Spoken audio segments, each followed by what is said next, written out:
Hello, everybody. Recording live from somewhere. This is Zach Couples with episode number 24 of the Movement Debrief.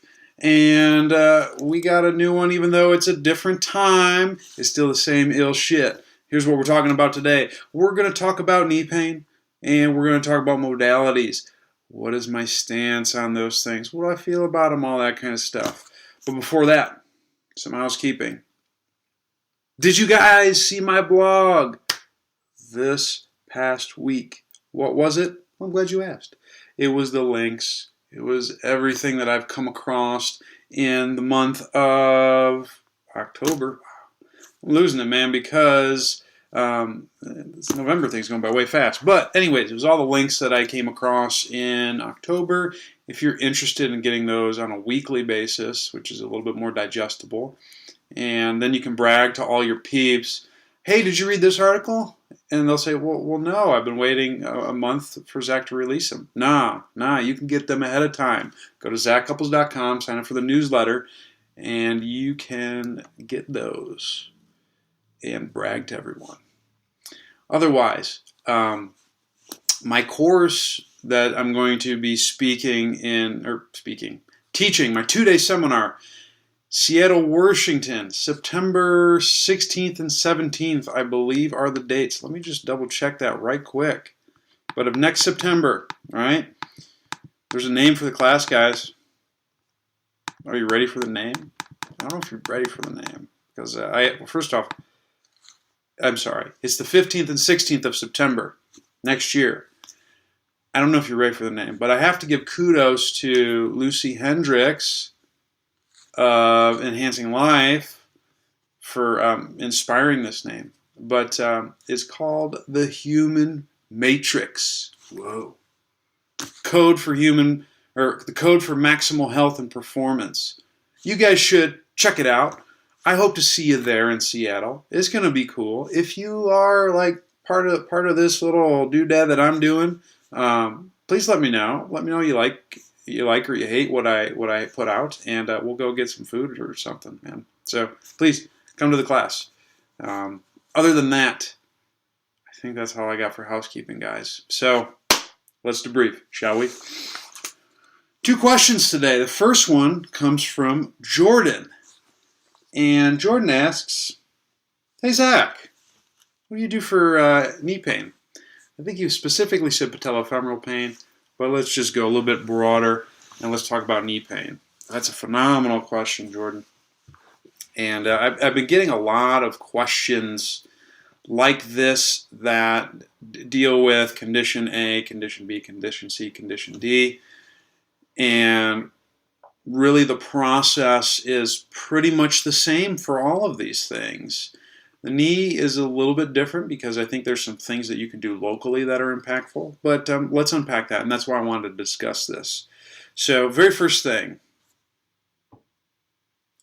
are they meant to be in your clinic? Are you cool to work with them? Are you someone who can help them?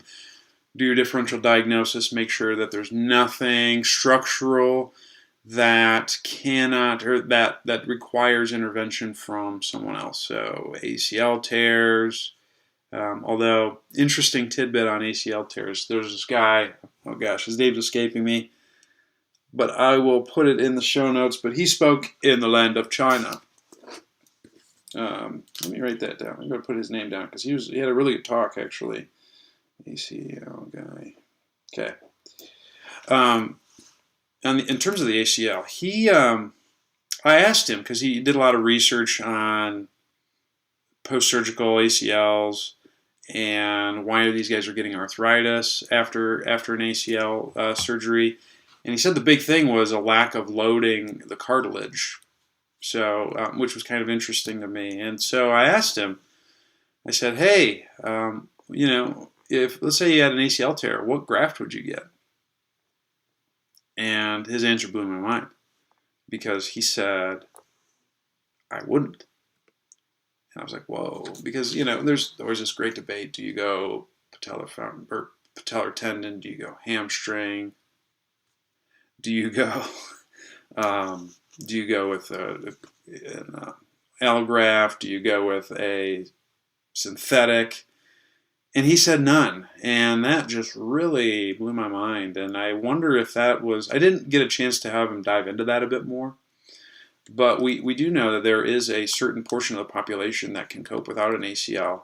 And we also know, based on some of the variability research, that those individuals who do not have an ACL seem to have reduced variability, and those who get the graft seem to have an excessive amount of variability, and perhaps the tail end of that curve is less desirable than being a little bit more rigid, because it requires much more control and coordination when you have excessive variability. So I don't know. I mean, I just thought it was an interesting tidbit. So maybe even an ACL tear is something we need to be trying to go the conservative route first. But I don't know the answer. I haven't seen anyone who's gone that route personally. Most people seem to get grafts, but that's a little side tangent.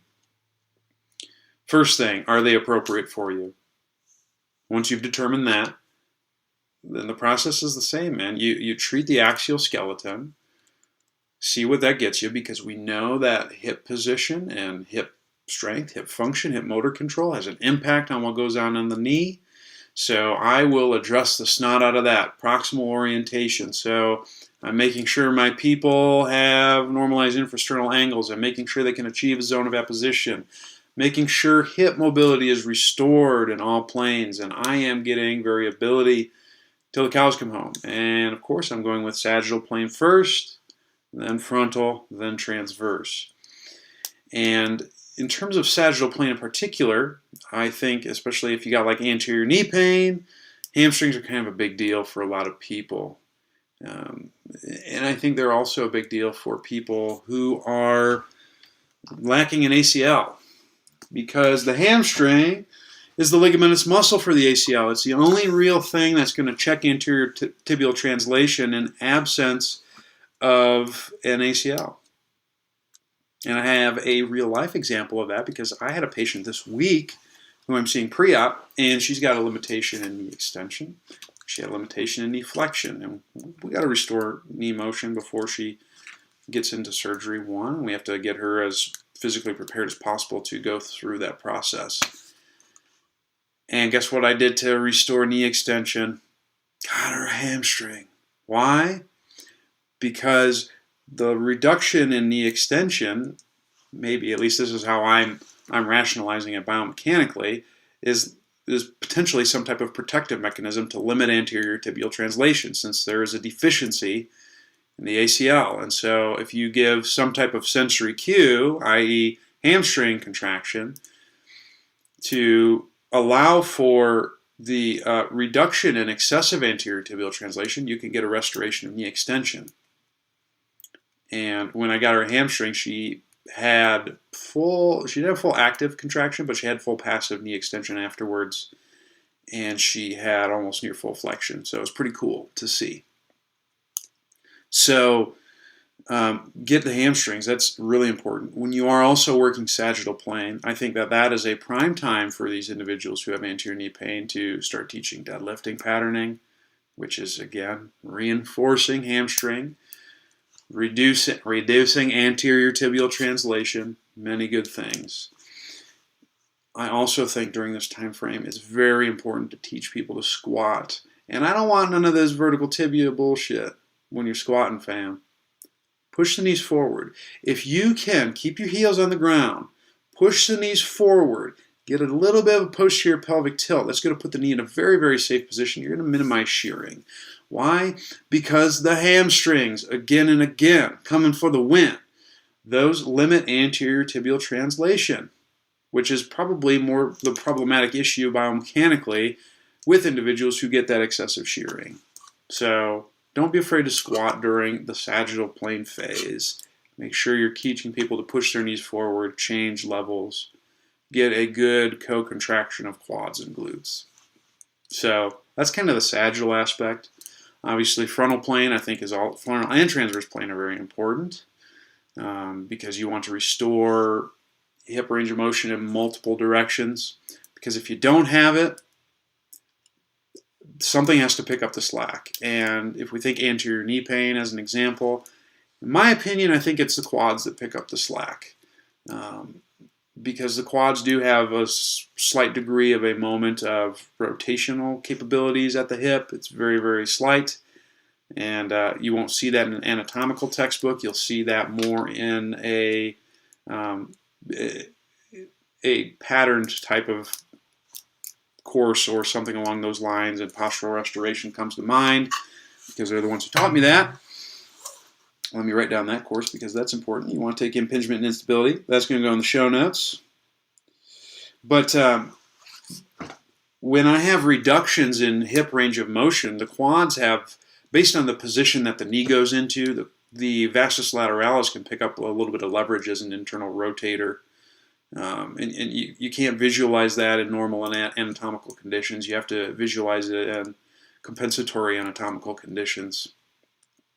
And basically just is oriented in such a manner that the greater trochanter is pushed a little bit more forward. The angle of pull on the quads is different. And so that could potentially lead to increased quadriceps activity because the quad's doing two jobs. One, it's stabilizing the knee joint. Two, it's trying to create a little bit of motion at the hip. You get a quad that's overworking. Maybe you get some issues going on at the knee joint itself. Restore hip range of motion. Quad function is normalized. Life is good. Now, sometimes after you've done all that, you've restored mobility at the hips and you've restored variability, and maybe you've even taught your peeps how to control and coordinate at very high levels. So thinking a 5 out of 5 on the active midstance test, which I'll link in the show notes, 15s on the Copenhagen, but they still have knee pain. What do you do there? I'm glad you asked. So with that, you have to look locally. And I have to credit Bill Hartman for kind of inspiring this for me, because that was one thing that I was kind of doing, but maybe I wasn't as laser-like as I ought to be. Because sometimes what you'll see is some funky things going on at the femur versus at the tibia. And probably the most common one that I see, and this is on right knee pain in particular, is the femur is in a position of internal rotation and the tibia is relatively externally rotated. If you want an example of this, come to my next family reunion, because literally every one of my family has this. It's absolutely remarkable, and I'm included. So if you watch me walk around, you'll see it. So when you see that, you got the femur going one direction, you got the tibia going another. Problems, fam. You got a little bit of twist through the knee joint. That could potentially be nociceptive. So what do you do for that? If you've cleared everything else, the simple fix is to untwist them, at least the way that I think of it. And so if I have a femur that's going in the I-ard position, I have a tibia that's going in the E-ard position, I do the exact opposite. So on the right side, I'll internally rotate the tibia by finding and feeling my arch on that side. And then while maintaining the arch, I will externally rotate the femur to give me a glute max. And theoretically, that derotates the knee joint. So that's just the way that I think about that in simple terms, as whatever directions the tibia and the femur are going, if they're opposite, bring them together. And so if you had an example where the femur was externally rotated and the tibia was internally rotated, well, you probably put a little bit more of your weight on the lateral aspect of the heel, and you might drive IR of the femur in a hip shifted position. So you go after the adductor magnus and those types of things. So just think about detwisting. That concept's been very, very big for me. How do I assess for that? I don't have a great assessment aside from checking hip range of motion. You can check tibial external and internal, but a lot of times you just can see it visually. Now I'm probably the last person to trust my eyes, but I think one thing after, again, discussions with Bill and just seeing more people with knee pain is because a lot of times we don't have good tests, especially when we've restored all these things, and maybe power and capacity improvement isn't doing it. Maybe there is a role for default posturing. So I know everyone thinks, oh, static posture, blah, blah, blah. It doesn't cause pain, so on and so forth. Maybe not in some individuals. Maybe it does in others. But it gives you information about what do these people do under normal resting conditions, or what is their body trying to do to help them maintain gravity when stress or threat is low. And I think that's probably one thing I'm going to be spending a bit more time on this upcoming year, is just improving my eye for that and my knack for that. And I think the knee joint is probably a great place to start with that. So, if you see a patella oriented one direction and you see the tibia or the foot going way the other direction, trust your eyes, see if you can derotate them, and you'll probably be in business for knee pain. So that would be how I would address variability, and in most individuals, that's what I do for knee pain. Now, if I have someone who is still struggling at higher intensities or longer durations, then we're looking at building power and capacity, and really all that is that's the easy part, guys. That's just progressively loading them. So teaching them good squat mechanics under load, teaching them deadlifts, teaching them split squats, single leg squats, RDL variations, all that stuff. Like, all of that's important. Jumping, incredibly important. Being able to effectively jump, bound, hop, all of those things is extremely important for me when I'm bringing someone back from in a return to play kind of, or not even return to play, but just a return from injury paradigm, because I think any type of plyometric activity is a great way to load the lower extremities, helps build the power, great way to increase force production, great way to test how well they can control and coordinate high intense scenarios. So I also think for people with knee pain, you have to get them effectively jumping and working on their landing mechanics. So that's really all I got for knee pain, I think. Yeah, that's about all I got, guys. So to summarize, make sure they're appropriate, restore variability, hips, everything, guys. If there's still problems, look local. And typically the local fix is to get them in a relatively neutral position. So if their femur and their tibia are going opposite directions, bring it together, fam. Give them some love. And then once you've done that, build power, build capacity, get them out of your clinic. So thanks again for the wonderful question, Jordan. Next. This is from John. Hey, Zach, is there a place for modalities in rehabilitation? John? Yes. There's a time and a place for modalities in rehabilitation, and it's the same time and place as there is a time and place for decaffeinated coffee. And the answer is never and in the trash. Just kidding. But not really. Anyways, so modalities. This is a good question. So let me just put my biases in the mix.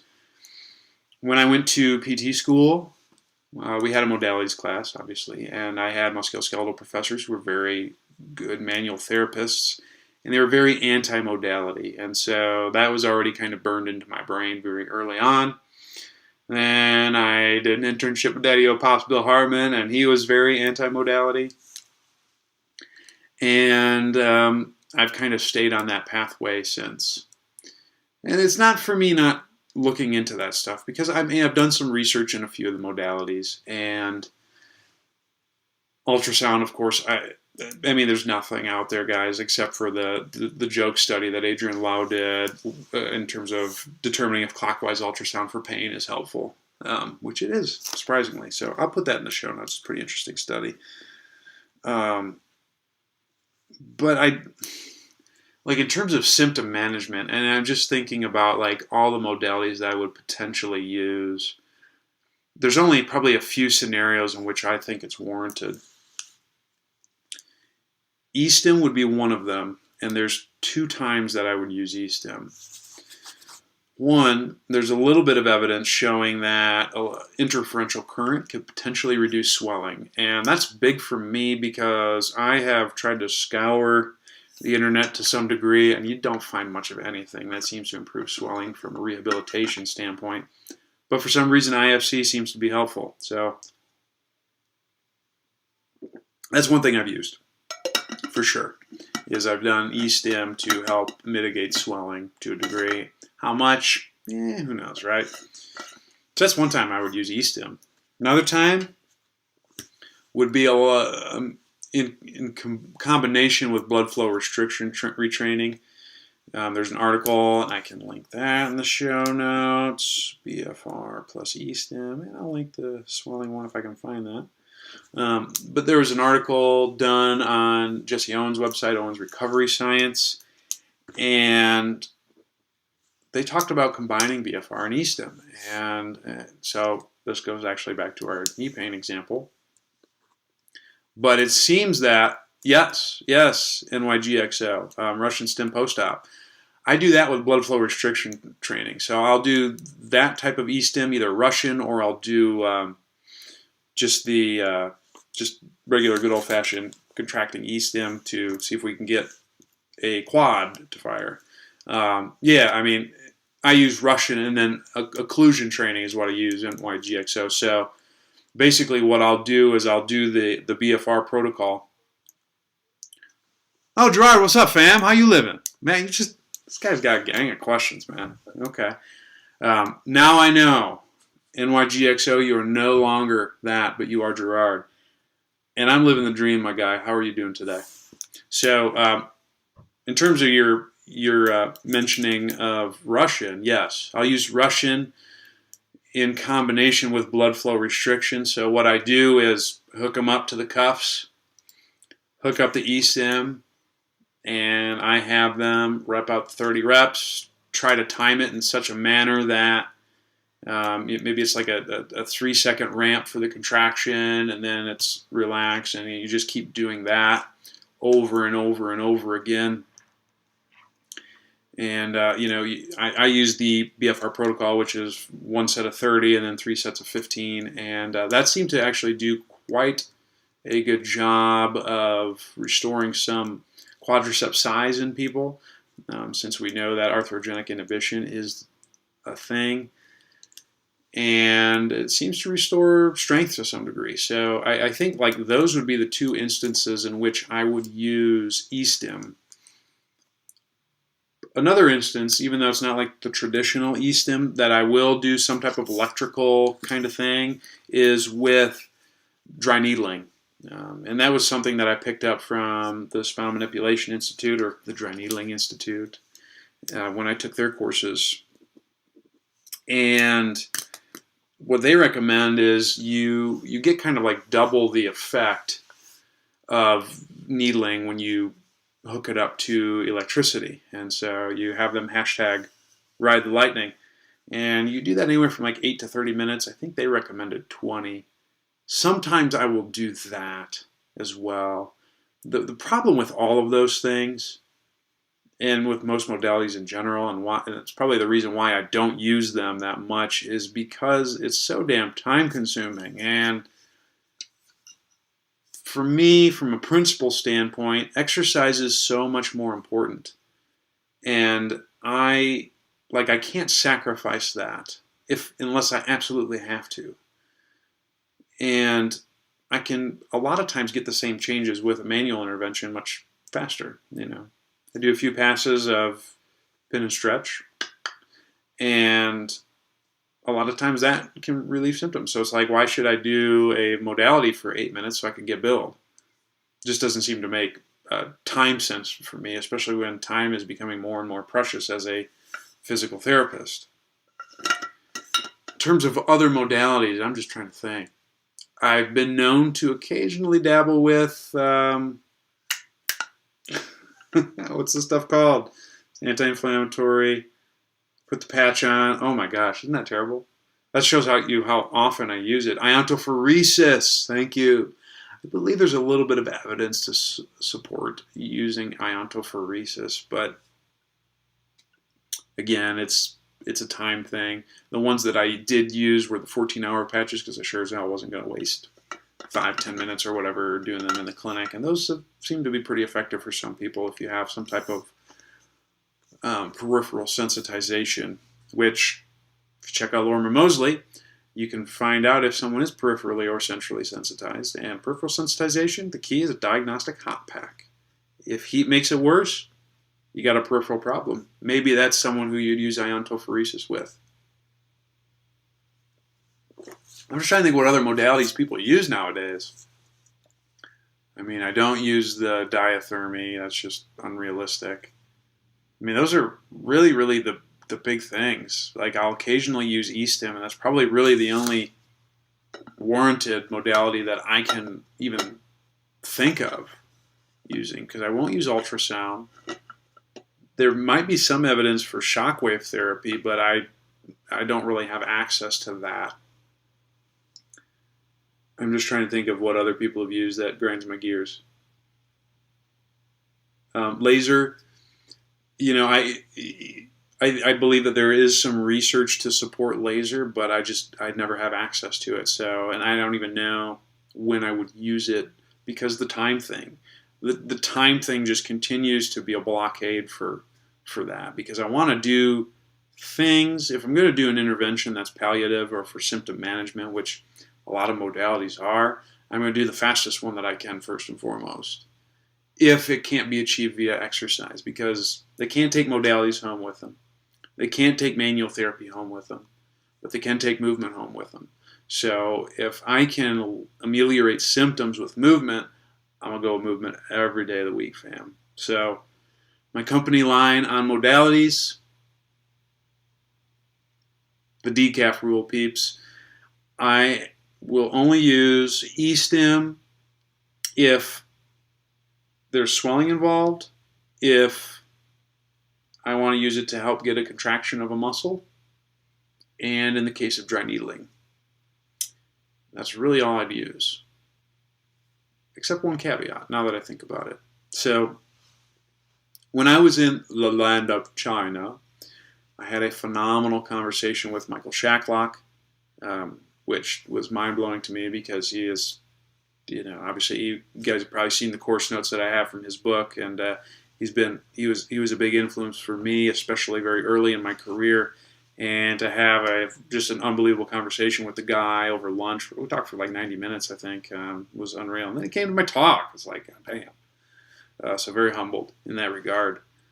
But he mentioned this time where he saw this patient, and the patient said, hey, you know, I got back pain or something along those lines. And, you know, I've had this before, and, you know, traction seemed to help, and, you know, I did it in 4 visits, and it was fine. And guess what Shacklock did, right? Because we know the evidence is poor for traction, but he tractioned him. And I think in cases like that, modalities are probably warranted, because you know that this treatment has helped the individual in the past. Sure, there's a placebo effects involved, but there's placebo effects involved in all we do. And I think in that case, I would be very much inclined to utilize a modality, because if it worked for them in the past and they already have the perception that it's going to be helpful, why wouldn't you use it? You know it's going to be an easy slam dunk, and they probably want it. So move your ultrasound wand for 8 minutes. Don't even turn it on. You don't need to. Get them better. Get on with movement. And I think that'll be a good stopping point for tonight. Thank you guys so much for tuning in to today's movement debrief. Do you guys like the new time? If you don't, if you love it, if you hate it, let me know. The reason why I went with this is because of that whole daylight savings time. So in Arizona, we don't mess with daylight savings time because we are too cool for that. And so I'm always on Mountain Standard Time. You guys all shift if you observe daylight savings time. And so this is to account for that shift.